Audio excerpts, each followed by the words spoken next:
TVC Rio, aqui a cidadania faz e acontece. Está no ar mais um programa da TV Comunitária do Rio de Janeiro, aqui Canal 6 da NET. Esse programa é um programa especial sobre essa semana importante que nós vamos viver na semana que vem, que é o julgamento do presidente Lula. Aqui estamos nós, que coordenamos o Núcleo de Política e Cidadania, e o nosso companheiro José Carlos Madureira, que coordena o Núcleo de Jornalismo da TV. Madureira, tudo bem? Tudo bem, Moisés. Estamos começando mais um ano aí, 2018, prometendo fortes emoções. Então, vamos analisar o cenário político do país diante desse julgamento do Lula. Qual a sua avaliação? Primeiro que todo mundo aguarda o dia 24 como o dia D, né? É o famoso dia D. De 24, com condenação ou sem condenação, a tendência é vivermos uma polarização, uma radicalização no debate político na sociedade brasileira. Ano de eleição, todos aguardam se Lula pode ou não ser candidato.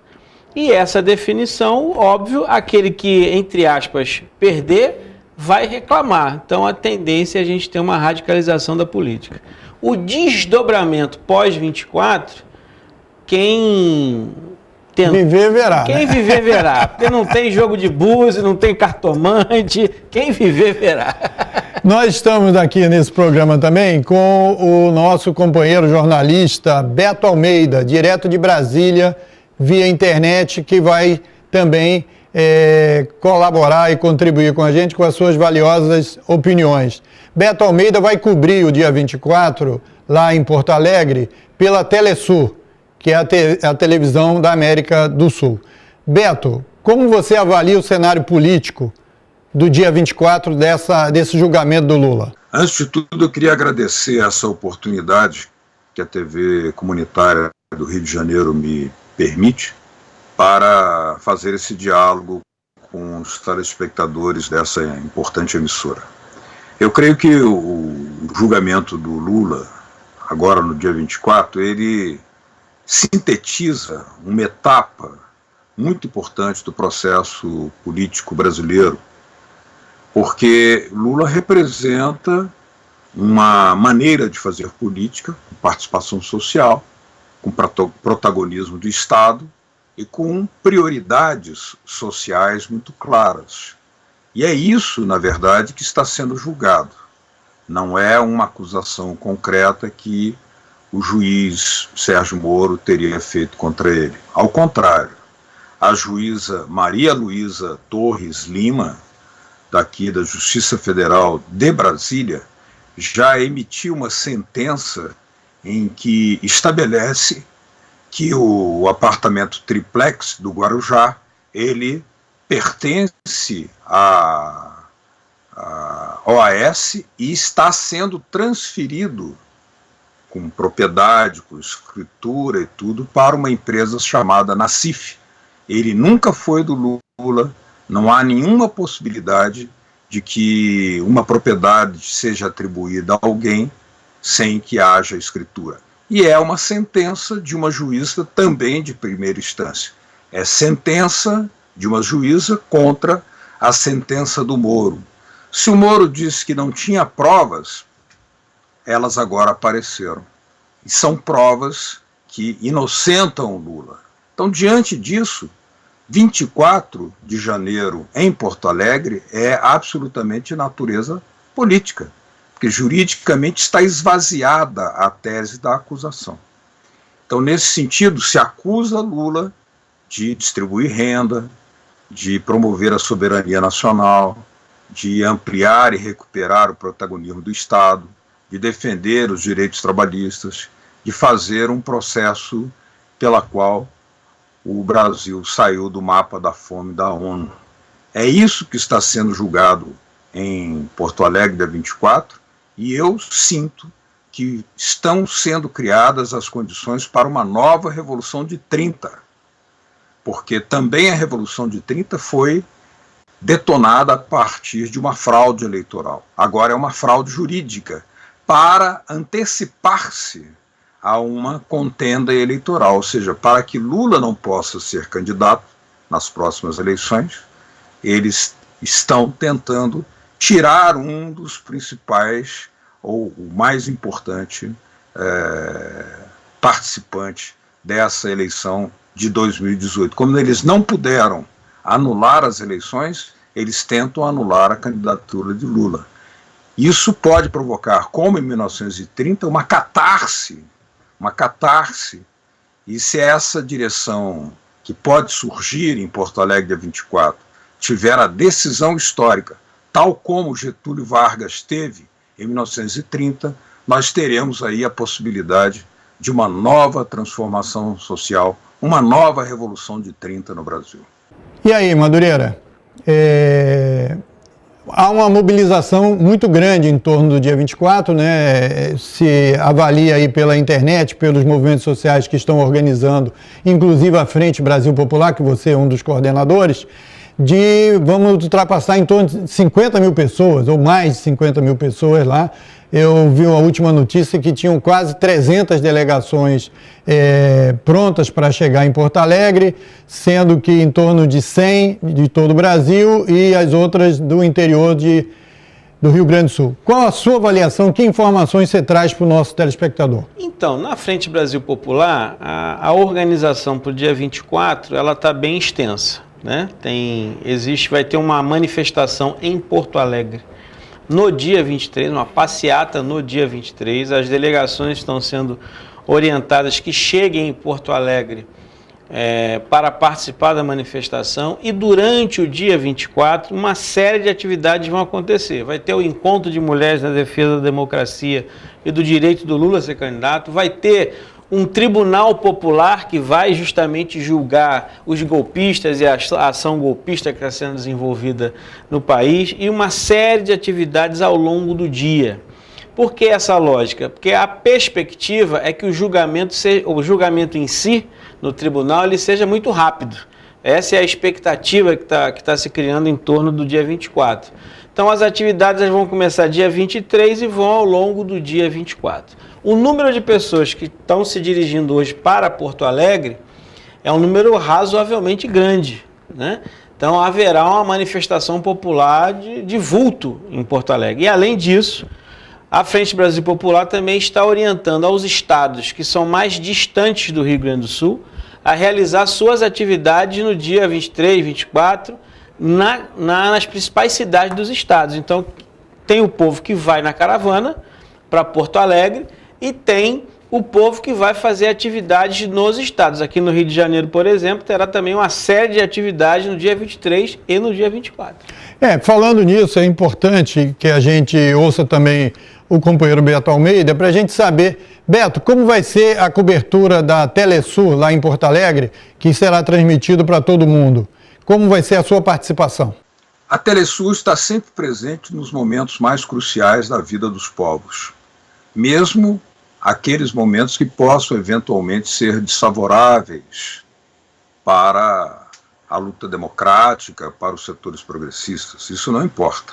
O jornalismo que é feito pela Telesul é de estar presente, é de informar com uma ótica veraz, informar ao lado, ombro a ombro com os movimentos sociais, e as nossas câmeras estarão lá em Porto Alegre entrevistando os setores que sistematicamente não têm voz na mídia brasileira, que está também contribuindo para uma pré-condenação vergonhosa do ex-presidente Lula. A Telesul fará um jornalismo de outra ótica, a ótica de dar pluralidade, de buscar aqueles setores calados e amordaçados para que tenham voz. Eu estarei fazendo análise desse processo, porque os nossos repórteres vão fazer as entrevistas e a mim me cabe fazer comentários da situação política. Obrigado, Beto. Atualizando aqui, viu, Madureira, no site sul21.com.br, que são de várias organizações lá do Sul, eles dizem que na segunda-feira, dia 22, está previsto a finalização da montagem do acampamento, que vai começar domingo, que é dia 21, e segunda-feira. E no dia 22, segunda-feira, 18 horas, tem o ato de juristas e intelectuais em defesa da democracia, no auditório da Federação dos Trabalhadores da Alimentação, lá de Porto Alegre, que chama-se FETRAF, na rua Fernando Machado, 820. Quem vai já fique sabendo. Certo? Juristas e intelectuais debatem o processo e a sentença que condenou o Lula em julho do ano passado. Celso Amorim, Eugênio Aragão, Luiz Gonzaga Beluso e a ex-ministra da Cultura, Ana Buarque de Holanda, estão entre os nomes presentes. Terça-feira, dia 23, 9 horas, como você disse, o Encontro de Mulheres pela Democracia e com Lula, certo? E será realizada no Teatro Dante Baroni, na Assembleia Legislativa do Rio Grande do Sul. Contará com a presença da ex-presidente Dilma Rousseff, do presidente do PT, da senadora Gleice Hoffmann, a deputada e pré-candidata à presidência pelo PCdoB, Manuela Ávila. Às 14 horas, vai ter uma ação global anti-Davos, também no Dante Baroni, que vai reunir senadores Roberto Requião e Paulo Paim, além de Guilherme Boulos, líder do MTST, estarão articulando uma agenda de debate sobre a reforma neoliberal do presidente golpista Michel Temer. O linguista e o cientista político Noam Chomsky vai entrar pela internet para mandar uma mensagem para todos os participantes. Às 16 horas tem um ato de esquenta na Esquina Democrática, previsto para ir até o início da noite. E às 20 horas tem uma marcha que começa na Esquina Democrática até o local do acampamento em apoio ao Lula. O evento marcará o início da vigília dos movimentos. E no dia 24, que é o dia do evento, do julgamento, eles estão definindo como é que vão fazer a concentração em marcha em direção ao TRF-4. Como você avalia que essa mobilização possa gerar um fato político importante no mundo todo? Primeiro que já estão acontecendo alguns atos internacionais. Por exemplo, aconteceu na Espanha um encontro onde teve a participação de parlamentares brasileiros que foram para lá. Teve um ato em defesa do Lula, em defesa da democracia. E a expectativa internacional é de denunciar o que está acontecendo no Brasil. Internamente, o que está sendo levantado é o seguinte: o Lula já confirmou que vai comparecer ao julgamento, porque tinha uma suspeita de que ele não fosse julgamento, ele já comunicou ao partido dele, ele estará no julgamento dia 24. Então a expectativa é que tenha muita, como é que diz assim, tensão em torno do dia. Né? Tensão no sentido uma polarização também internacional, né? Uma polarização internacional e aqui lá em Porto Alegre o pessoal, a turma da coxinha também se organizou para fazer um ato defendendo a condenação do Lula. Então, digamos assim, o caldeirão vai ferver. Qual é o problema do caldeirão ferver? O Brasil já viveu como diz assim, climas parecidos com esse, em que a extrema-direita, os reacionários, os caras que são contra a democracia, usam de qualquer artifício para justificar uma ação mais violenta. Então a gente... Você está falando de violência no dia, não? Violência no dia. Na questão de fechamento político, coisa desse tipo. Violência no dia e da possibilidade de recrudescimento da democracia, de fechar Congresso, uma ditadurazinha... que é o que alguns setores estão querendo, digamos assim. Mas assim, a tendência é a polarização, a tendência é esquentar o clima, é criar uma situação de tensão.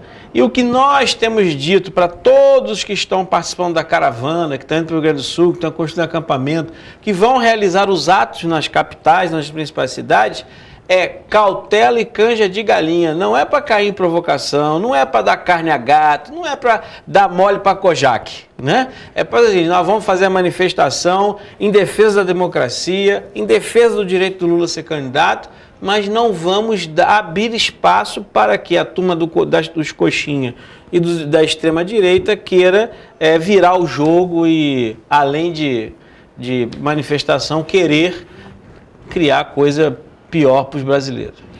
E aí, Beto, o que você acha disso? A polarização aí, como você analisa o que isso pode representar, essa polarização de uns defendendo o presidente, que são os movimentos sociais, a maior parte da população, e o pessoal mais conservador que querem, que defendem que o Lula tem que ser preso de qualquer maneira, independente da sua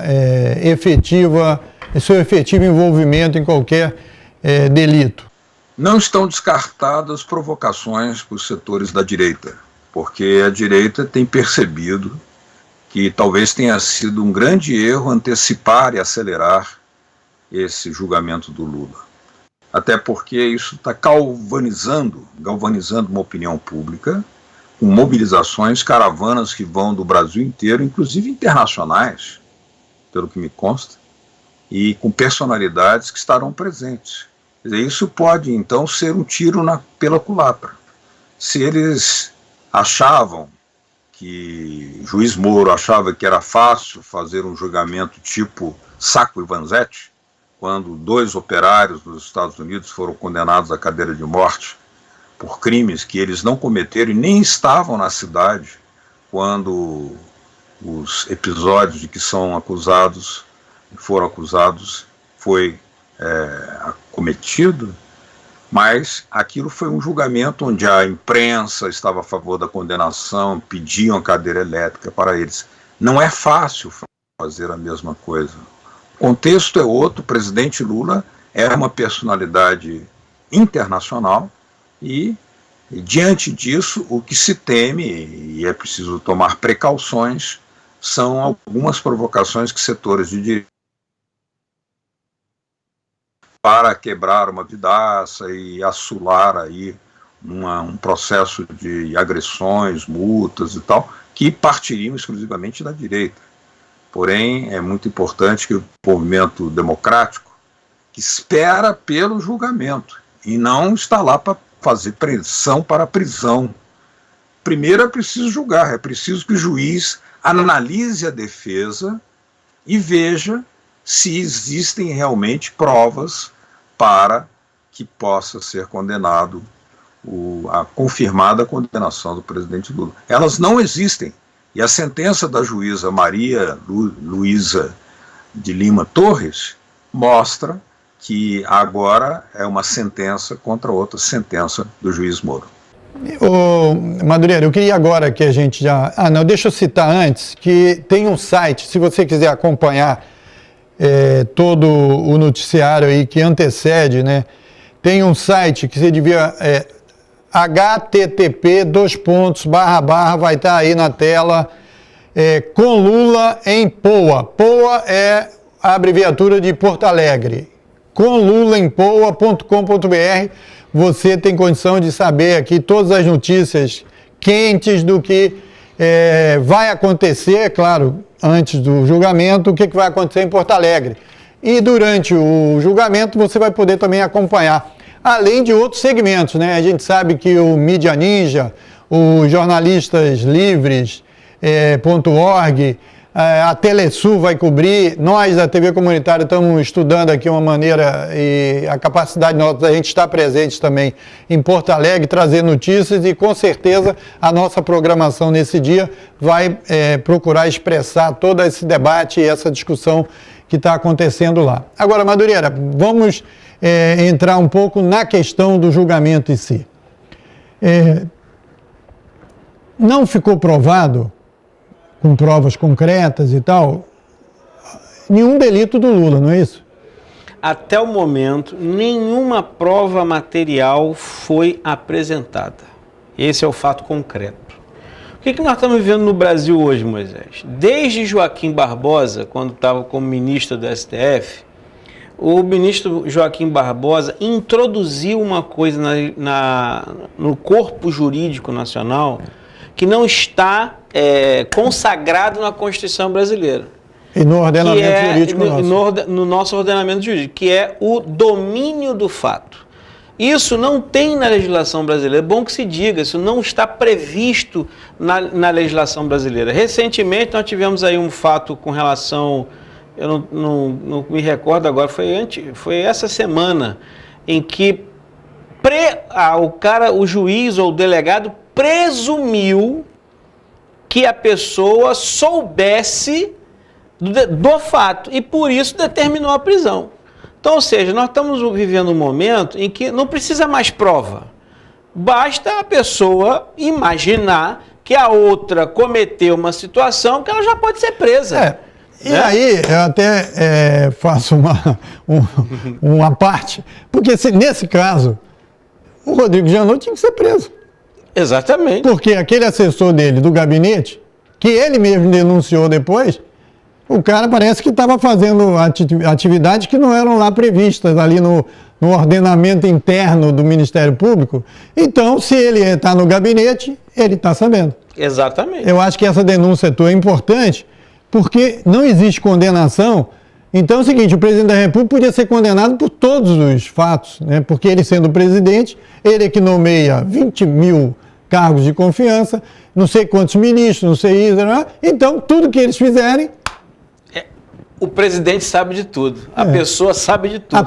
A presidente do Supremo sabe de tudo que está acontecendo lá. Então, logo tem que ser preso o também. O presidente do Senado, o presidente da Câmara, aos costumes, o diretor de escola. O diretor de escola, então... aos costumes, esteja preso. Então, acho que essa é a novidade, desde a derrubada da Dilma, da presidente da República, acho que essa é a novidade que as pessoas precisam estar atentas.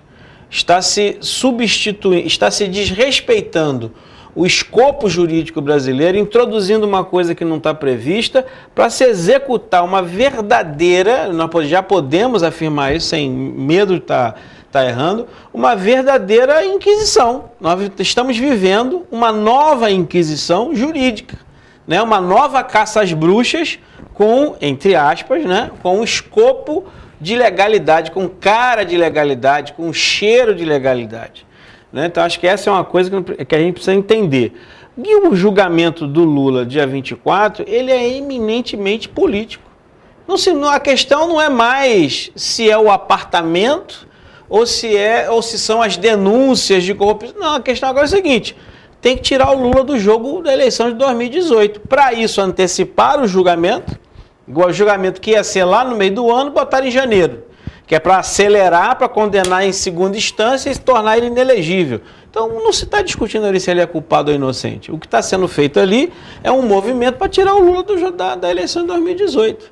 Né? É o que alguns falam, teoricamente, é a questão do pós-Lula. Antes de discutir o pós-Lula, não temos que discutir, denunciar o que está acontecendo no Brasil hoje. Porque nós vivemos, até agora, não foi revogada a Constituição, né, o Estado Democrático de Direito. A presunção de inocência.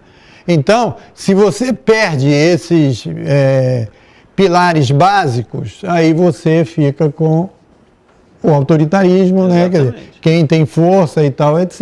E aí a gente...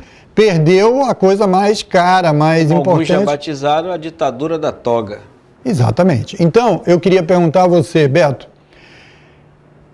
pelo andar da carruagem, parece que todo esse movimento sobre Lava Jato, sobre impeachment, etc., tinha só um objetivo, parar a possibilidade da manutenção de governos populares envolvidos com o interesse da população, dos trabalhadores, do povo em geral, independente se um ou outro acha que podia ser mais avançado, podia ser menos, etc. Tal.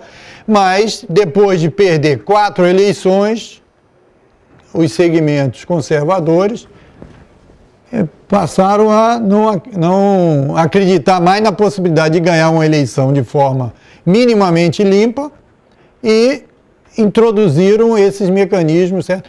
O Aécio, imediatamente após a eleição da Dilma, disse que a eleição teve fraude, que entrou com 2 ações no Tribunal Superior Eleitoral e começou a se fazer todo esse movimento. Você acha que o objetivo de tudo isso que está acontecendo recentemente no Brasil tem a ver com tirar o Lula da disputa?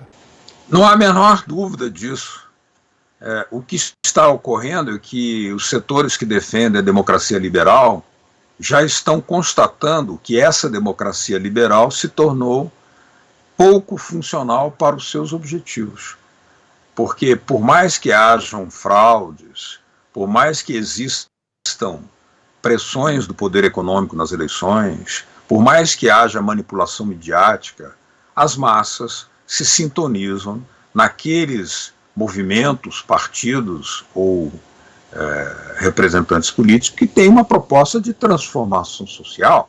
Afinal, um país tão rico como o Brasil, que não tem razão para ter um único cidadão pobre, não poderia ter as discrepâncias sociais que possui. Então, para impedir a continuidade de uma recuperação do protagonismo de Estado, a distribuição de renda, a integração latino-americana, estão tentando fazer, já fizeram o golpe há 2 anos atrás, e estão agora tentando impedir que o Lula seja candidato. Assim como tentaram impedir que o presidente Maduro, que já venceu somente no ano passado 3 eleições, que ele possa seguir governando, ou que Evo Morales pudesse continuar governando, e ele já vai para o 4º mandato também, com apoio popular. Então, claramente, há uma intervenção estrangeira no Brasil, por meio do Ministério Público, que foi treinado pelo Departamento de Estado norte-americano, para impedir a continuidade de um processo de transformações sociais que recupera, em boa medida, algumas das diretrizes e políticas que foram traçadas lá atrás, na era Vargas. Outra coisa, Madureira, é o seguinte, todo esse sistema da Lava Jato que se criou aí e tal, ele começou já poderia ser suspenso todo esse processo, como aconteceu até com aquele outro que envolvia o Daniel Dantas, né? Que o Supremo invalidou tudo, suspendeu todo e tal, que é a Operação Satyagraha, certo? Porque no caso da Lava Jato, tudo começou com uma gravação ilegal dentro da onde estava preso o diretor da Petrobras, então diretor Paulo Roberto, parece, né? E o doleiro lá do Paraná, certo?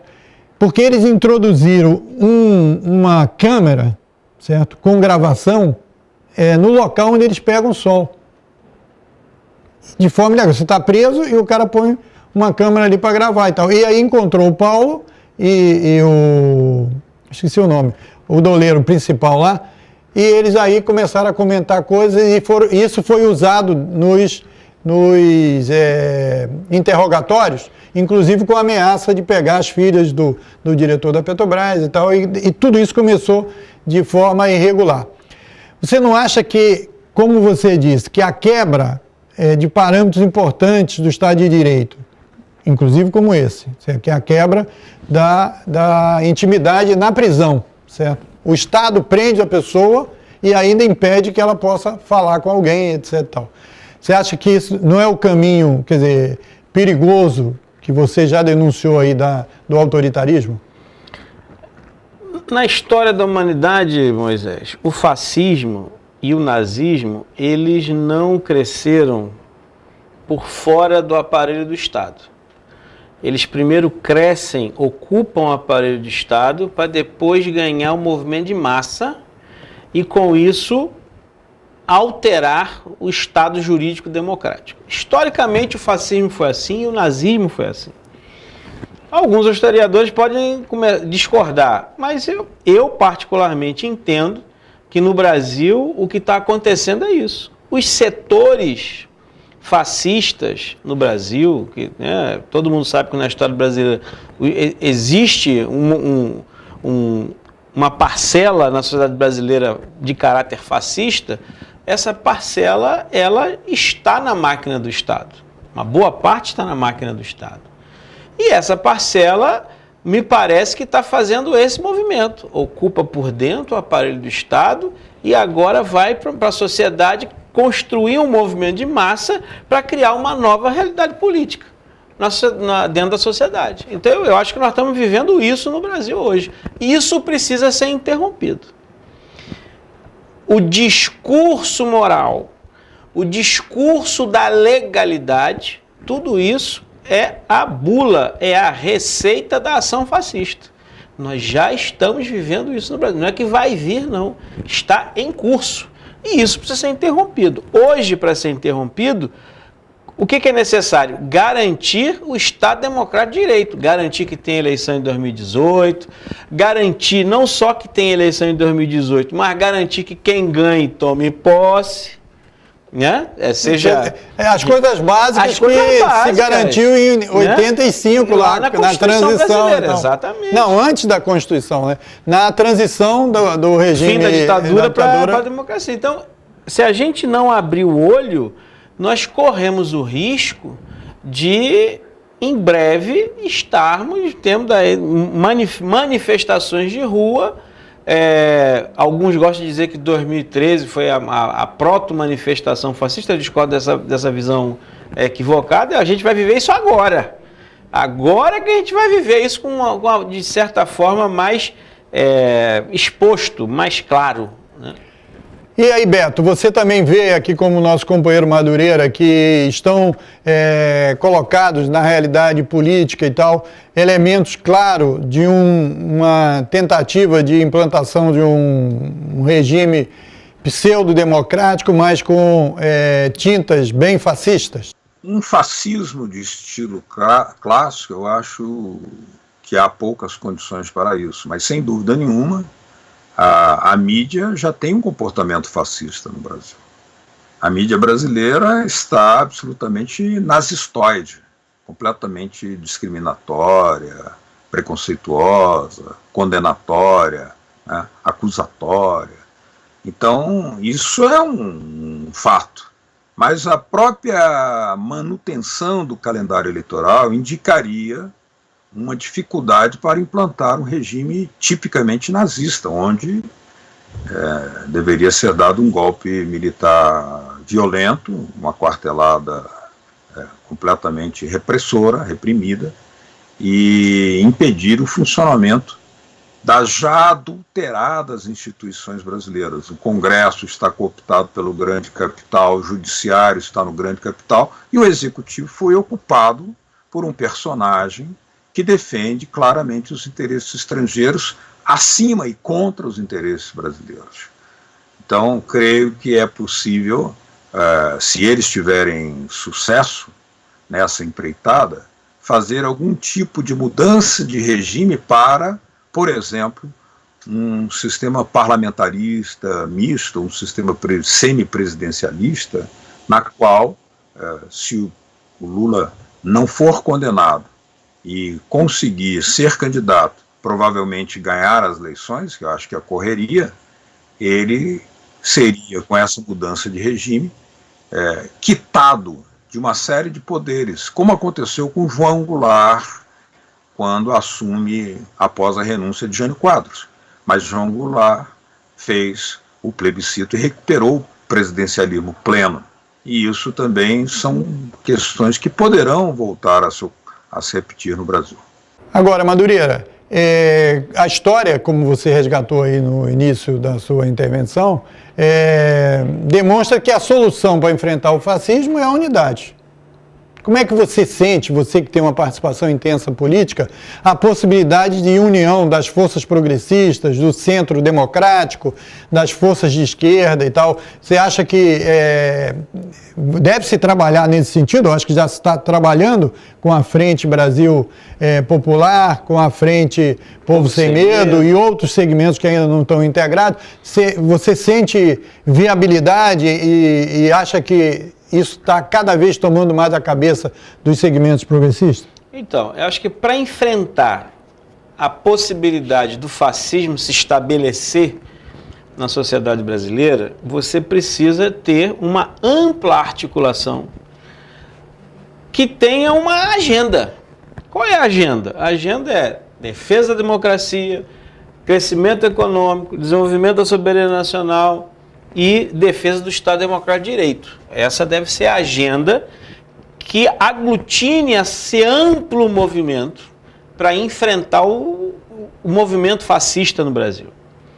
E veja, eu quero diferenciar esse movimento das eleições, porque são duas coisas distintas. O movimento em defesa da democracia é para além das eleições. A eleição é um momento, porque nós temos que ganhar a sociedade para a ideia da defesa da democracia. Acho que essa é a grande diferença que as pessoas têm que entender.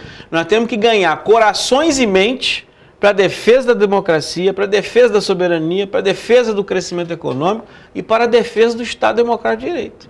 Então, por isso a necessidade de uma ampla articulação em que tenha movimentos sociais, setores democráticos, esquerda, direita, socialistas, anarquistas, capitalistas. Isso é uma frente. Outra coisa são as eleições. Porque a eleição brasileira, como em qualquer outro país, ela tem regra própria, realidade própria e dinâmica própria. Então nós temos que saber separar essas duas questões. E aí, Beto, você que está sempre aí na América Latina, seja por ser diretor da Telesul e também por militar na causa dos direitos humanos e do avanço dos povos e da autodeterminação, a sua experiência dos outros países, o que você poderia nos trazer sobre esse momento do debate sobre como unir as forças progressistas para que a gente faça um enfrentamento a essas vertentes mais fascistas da sociedade? Eu acho que o grande limite que nós temos no Brasil é não ter capacidade de seguir o exemplo político da Venezuela, por exemplo. Na Venezuela há uma unidade cívico-militar. Ela ocorreu no Brasil em 1930. E com a Revolução de 30 surgem os direitos trabalhistas, o voto feminino, o voto secreto, o salário mínimo, a CLT, a Previdência Social, a Petrobras, a Vale do Rio do... Tudo isso é fruto da Revolução de 30.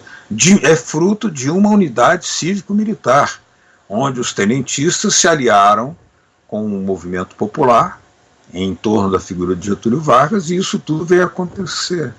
No caso da Bolívia, por exemplo, há uma unidade popular ampla também, não só de setores de esquerda, como intelectuais, todas as facções do movimento indigenista, as centrais obreiras, que no Brasil precisam estar mais unidas. Elas não são verdadeiramente unidas.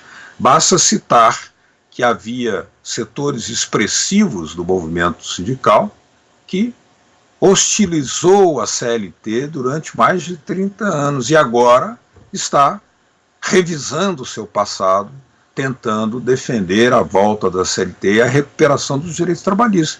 Por que isso? Porque não havia unidade no movimento sindical e havia um setor do movimento sindical influenciado por forças externas, e isso tem que ser denunciado. Então é importante que façam a revisão agora, mas tirar a lição principal, a unidade, que é o que precisa ser conquistado, afinal, no Brasil. Ainda estamos longe disso. Madureira, eu queria levantar um outro aspecto aí, porque é o seguinte, a própria sentença do Moro, que condenou o Lula a 9 anos e pouco, ela expressa nas suas disposições finais e também depois de questionamento da defesa do Lula, de que é um tipo de usado pela defesa, que o juiz explicasse melhor, tem um termo jurídico e tal.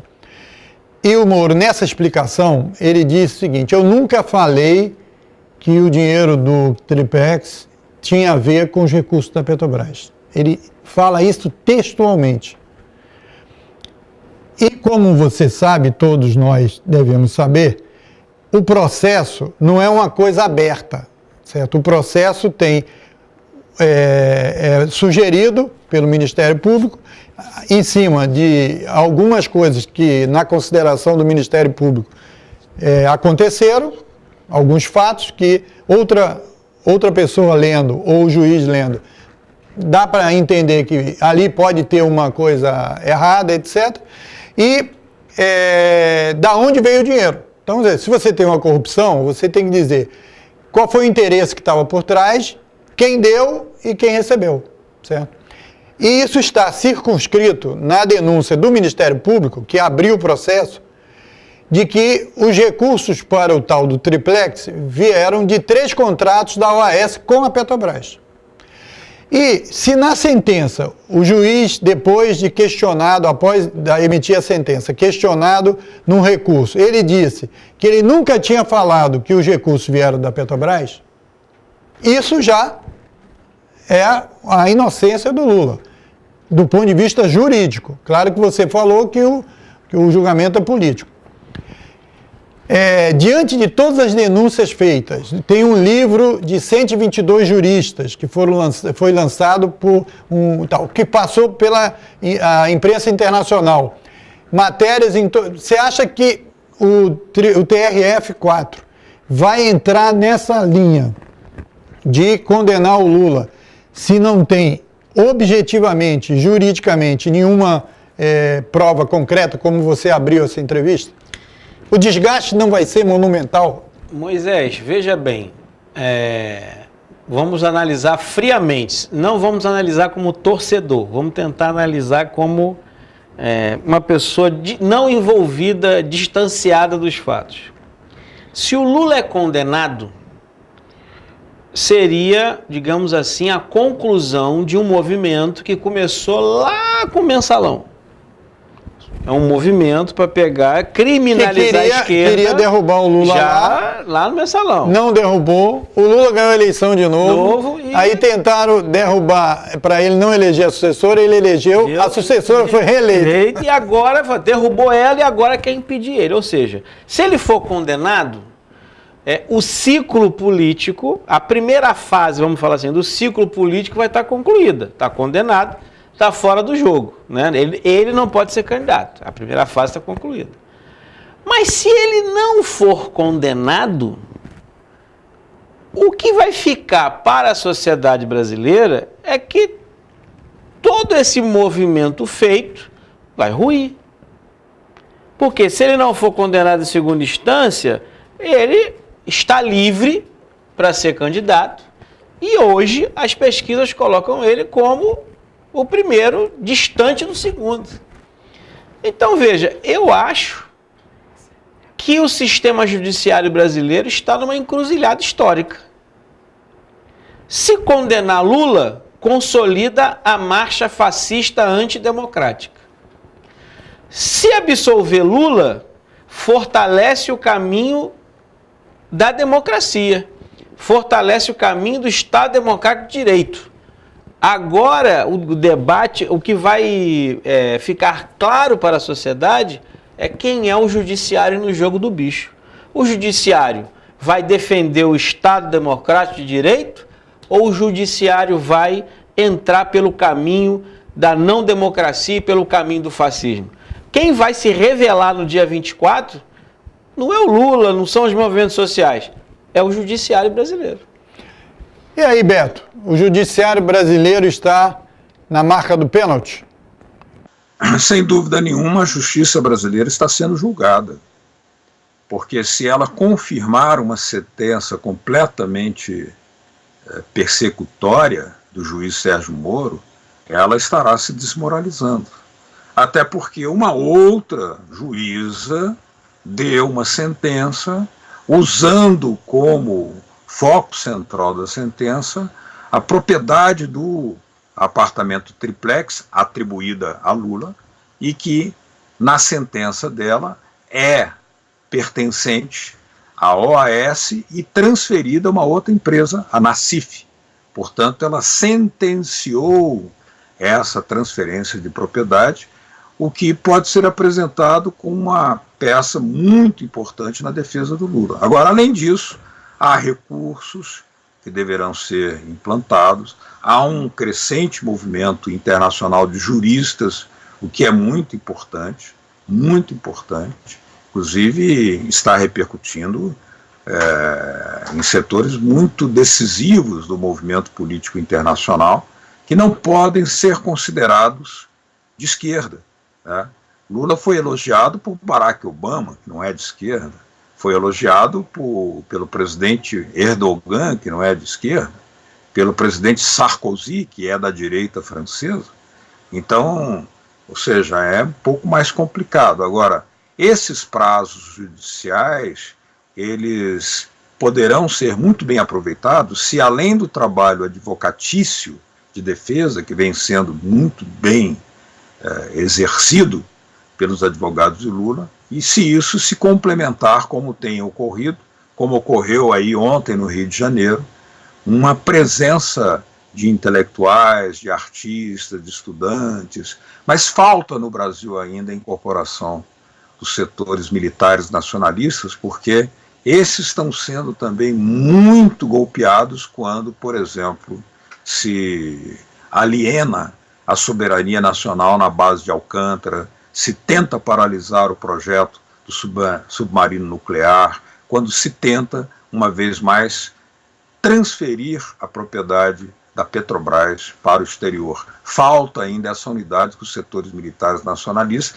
Espero que eles estejam ouvindo, vendo agora esse diálogo aqui entre nós, permitindo uma reflexão sobre o que foi 1930, o que foi o nascimento da Petrobras, quando nas ruas militares, sindicalistas, trabalhadores, estudantes, intelectuais estavam juntos com os militares nacionalistas para criar a nossa grande empresa nacional, o orgulho de todos nós.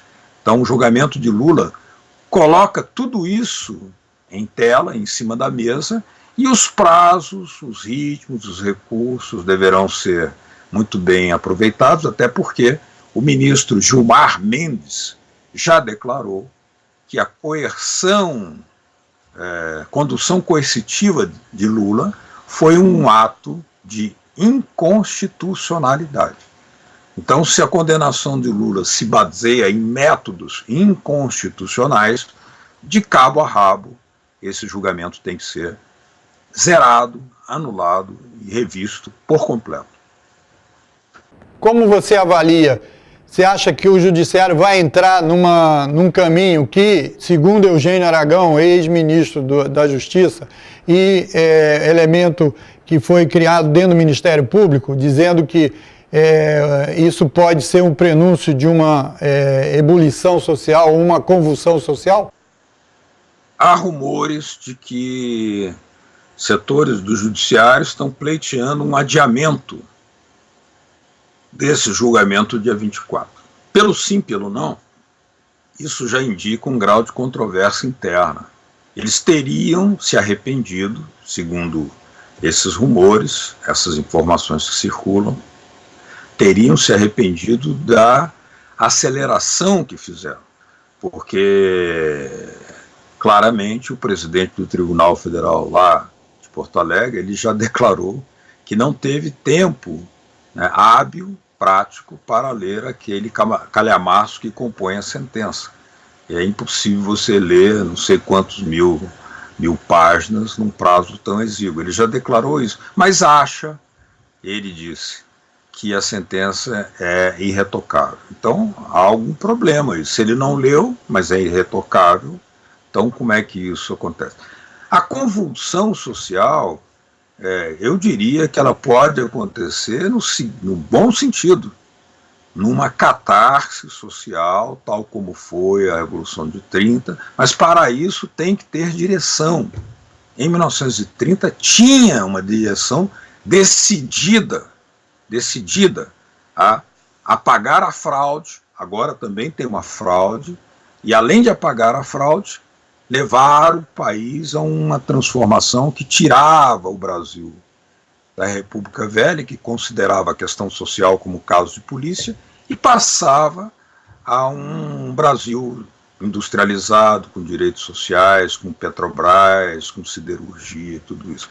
Hoje nós precisamos recuperar os programas e as políticas dos governos de Lula e de Dilma. É como recuperar a continuidade da era Vargas, da Revolução de 30, exigir a sua vigência.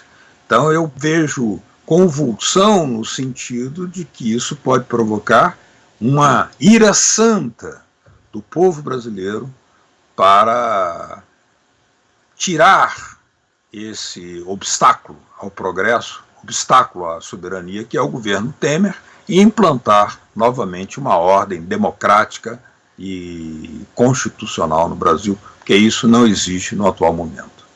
Madureira, veja bem, eu acho que esse caminho que você falou é uma possibilidade, certo? Eu não acho que condenar o Lula quer dizer que ele não vai participar das eleições, certo? Por quê? Primeiro que, objetivamente, vários prefeitos condenados em segunda instância disputaram a eleição. Então isso já tem uma jurisprudência aí. É claro que tem toda essa carga política que você tão bem elaborou aqui, falou pra gente, sobre o que representa o Lula e tal, etc. Tá? Segundo, que é o Tribunal Superior Eleitoral que impede candidatura. Então, aí vai ter que entrar nesse processo dentro do Tribunal Superior Eleitoral. Quer dizer, depois do TRF ainda tem o Superior Tribunal de Justiça, se não me falha a memória, e o Supremo Tribunal Federal, ou só o Supremo Tribunal Federal, certo? Tem uma análise de um recurso dentro do próprio TRF, etc. Tem uma série de caminhos jurídicos ainda que são importantes serem percorridos, porque isso é a luta política, está se travando uma luta política. O Lula vai estar na cédula? Não sei. Se estiver na cédula, vai ser o candidato? Também não sei. Se estiver na cédula, for o candidato, ganhar a eleição, vai exercer o mandato? Também não sei. Isso tudo é luta política e a gente também é comentarista, porque a gente está aqui na TV, mas estamos aqui em nome dos movimentos sociais, mas nós estamos travando o debate político e tal. Então eu acho que é fundamental a não dispersão de energias e a concentração das energias na denúncia, como você falou. Denunciar cada passo, e esse livro do jurista tem na internet de graça, certo? 128 páginas. Eu já recebi. Basta baixar, você procurar na internet e tal. Esse site que a gente falou, conlulaempoa.com.br, certo? Acompanhar o que vai acontecer em Porto Alegre, se informar e poder gerar reproduções disso para aumentar a consciência. O que está objetivamente claro é que por trás de tudo isso estão os bancos, ou os interesses dos rentistas, né? Porque eles tomaram o poder, o que fizeram? Reforma trabalhista, querem acabar com a Previdência para abrir espaço para os bancos tomarem conta da Previdência. Então, no fundo, a luta que todos os militantes têm que ter, ela vai continuar, seja tem eleição, não tem eleição com Lula ou sem Lula, com a Manuela, etc. e tal. Então, você sente que tem se fortalecido na cabeça dos dirigentes, na cabeça da militância e tal, essa vontade, essa gana de continuar travando a luta? Porque o importante, nós estamos fazendo a coisa certa? Nós estamos fazendo o que temos que fazer? Eu vou te responder como cidadão e como observador da cena política. Eu acho que o nosso problema, Moisés, não é saber se a militância está com gosto de sangue na boca. A militância está com gosto de sangue na boca. A militância está organizada, está participando, está atuando, está travando a luta e está até dizendo que se for condenado, o pau vai comer. O pau vai comer. Eu acho que o setor organizado da militância política do movimento social, ele tá acordado, está atuante e está com disposição. Eu acho que o grande problema, tanto para um lado quanto para o outro, e eu não tenho medo de dizer um lado ou outro, porque a sociedade continua ainda polarizada, é justamente os milhões de outros brasileiros que não são militantes, mas que estão acompanhando. Não é correto dizer compasso de espera, mas assim, estão observando. Onde é que vai dar isso tudo?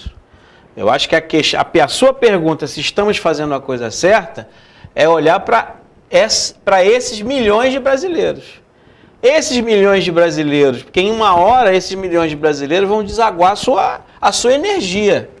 Pode ser na eleição, pode ser fora da eleição, Mas uma hora eles vão desaguar a energia. O movimento está organizado, está batendo, está lutando, está mantendo a bandeira em pé, está fazendo o dever de casa. Ponto. Eu não tenho a menor sombra de dúvida disso. A pergunta que eu faço é se esses milhões que estão nos observando, que estão acompanhando, que alguns dizem que são alienados, mas eu não acho que não tem nada de alienado, estão observando, estão acompanhando, estão vendo. Essa energia que todo mundo está dizendo que está parada ou que vai anular o voto, essa energia vai desaguar aonde? Eu acho que esse é que é o X da questão. Isso. Esse, para mim, é o X da questão. E aí, Beto? Aí, o Madureira aqui está... O que você acha disso? Esse acúmulo de debate, de discussão, de manifestações, etc., diante do conjunto dos eleitores e da população tal, você acha que vai caminhar em que sentido? Você sabe da nossa luta aqui para que o Brasil tivesse um jornal popular. E agora, em Porto Alegre, está sendo distribuído o Jornal Brasil Popular, Brasil de Fato, uma edição de 5 milhões de exemplares. Isso é muito importante. São iniciativas que vão surgindo com fortalecimento da militância. Que a militância está vendo que se ela não entrar em cena com setores amplos da juventude, da sociedade, dos trabalhadores, dos intelectuais, tudo pode se perder. Porque, por mais que esteja claro que não há provas contra Lula, que é um julgamento de perseguição, tal como fizeram contra Tiradentes, contra Sacco e Vanzetti, por mais que isso seja claro, não está excluído que eles possam inventar alguma outra artimanha igualmente antidemocrática. O que pode garantir que o resultado seja evidentemente constitucional e jurídico, ou seja, se não há provas não se pode condenar, é uma presença consciente do povo nas ruas, sem aceitar provocações, e, ao mesmo tempo, exigindo que informações transparentes sejam feitas. Isso significa que esse jornal, de 5 milhões de exemplares da tiragem, não deve ser eventual. Tem que ser um jornal permanente de massas do movimento popular brasileiro. E não há nenhuma lei que impeça que isso aconteça. É diferente de televisão, é diferente de rádio. Jornal é ter mobilização, consciência, bons jornalistas e muita militância para fazer com que ele pegue na veia do povo brasileiro. E isso é totalmente possível. Madureira, estamos chegando ao final aqui do nosso debate, etc., nossa conversa sobre o julgamento do Lula. E aí, quais são as suas considerações finais aí? Nós vamos tentar aqui na TV Comunitária, como você sabe, né, estar presente lá para poder fazer uma cobertura. Se não pudermos estar lá de corpo presente, obviamente que estaremos retransmitindo aquelas notícias que vão ser produzidas lá durante esses 3 dias. O que você tem a falar ainda? Tem a câmera ali. Você como dirigente político, como um professor importante. Eu acho que o dia 24, ele é um divisor de águas, não para o Lula, não para o PT, não para a esquerda. O dia 24 é um divisor de águas para a sociedade brasileira e para o país. Vai ficar na história, você é o professor de história? De sociologia. História, sociologia. Mas dia 24 é um divisor de águas. Não está em xeque se o Lula vai ser preso ou não. Não se limita a isso.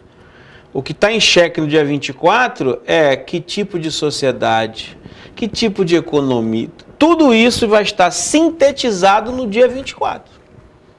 Então, essa é a grande questão. Então, o que todo mundo fala, o pós-Lula, existe um pós-Lula. Não se o Lula morreu ou se o Lula acabou.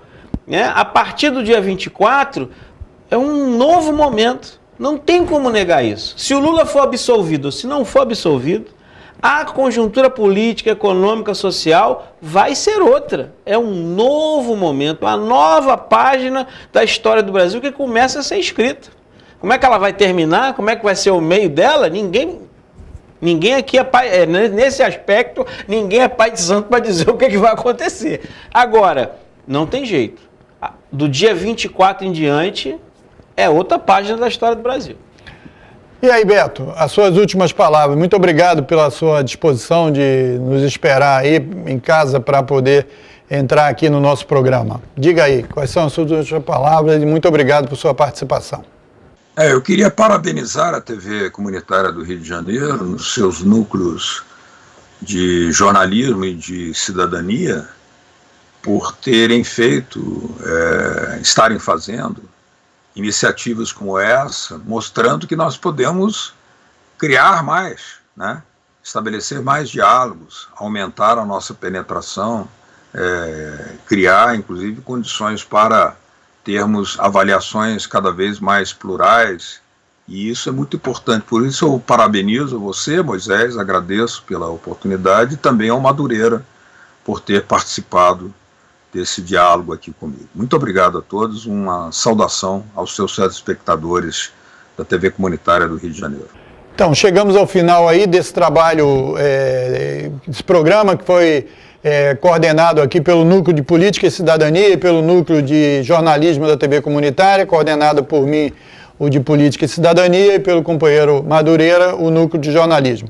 Trazendo para você as últimas informações, comentários e análise sobre um dia importante, que é o dia 24 de janeiro, o dia do julgamento do Lula. Obrigado por sua paciência e saiba que você pode acompanhar a TV Comunitária no site www.tvcerrio.org.br, que está escrito aí no rodapé da sua televisão. Obrigado e até a próxima edição.